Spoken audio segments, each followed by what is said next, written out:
Hello everyone. In this video, I will show you how to instantly convert your SPay Later balance to GCash. First, open the GCash app on your mobile device. Look for the option that says Cash In.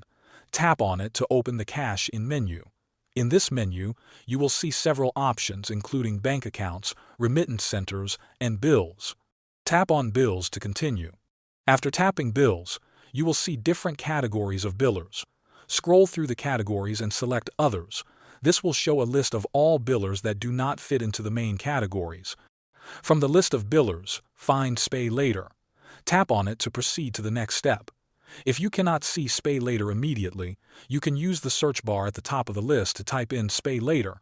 Now you need to enter your SPay Later account details. This usually includes your registered mobile number or your SPay Later account ID. Make sure the information is correct to avoid any errors. Next, enter the amount you want to convert from SPay Later to GCash.